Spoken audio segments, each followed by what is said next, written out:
بچے کے پیدا ہونے کے 5 سال بعد ایک دن اچانک ماں کو احساس ہوا یہ بچہ ہمارا نہیں لگتا، کیونکہ اس کا DNA ٹیسٹ کروایا جائے۔ شام کو اس کا شوہر تھکا ہارا ڈیوٹی سے گھر واپس آیا تو اس نے اپنے خدشے کا اظہار اس سے بھی کیا کہ دیکھو اس بچے کی عادتیں بہت عجیب ہیں، اس کا دیکھنا، چلنا، کھانا پینا اور سونا وغیرہ ہمارے سے بہت مختلف ہے۔ مجھے نہیں لگتا یہ ہمارا بچہ ہے، چلو اس کا DNA ٹیسٹ کرواتے ہیں۔ شوہر: بیگم تمہیں یہ بات آج اچانک 5 سال بعد کیوں یاد آ گئی؟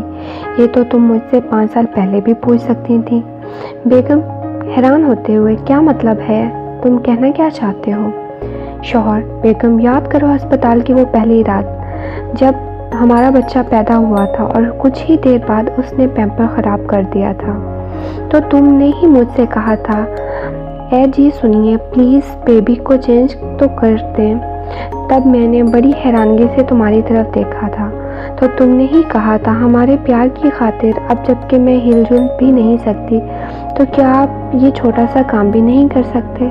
تو تب میں اپنے بچے کو اٹھا کر دوسرے وارڈ میں گیا، وہاں اپنے گندے بچے کو چینج کر دوسرے صاف بچے کو اٹھا کر تمہارے ساتھ لا کر سلا دیا۔ اخلاقی سبق: کسی کو کام بتاتے ہوئے اپنی مادری زبان کا استعمال کریں اور دوسری لینگویج کا بیجا استعمال کریں گے تو یہی چینج ہوگا۔ ہماری تحریر کا مقصد یہ ہے کہ اپنی مادری زبان نہیں بھول جائیں، کیونکہ یہی ہماری پہچان ہے۔ ہم امید کرتے ہیں کہ آج کی یہ تحریر آپ کو ضرور پسند آئے گی۔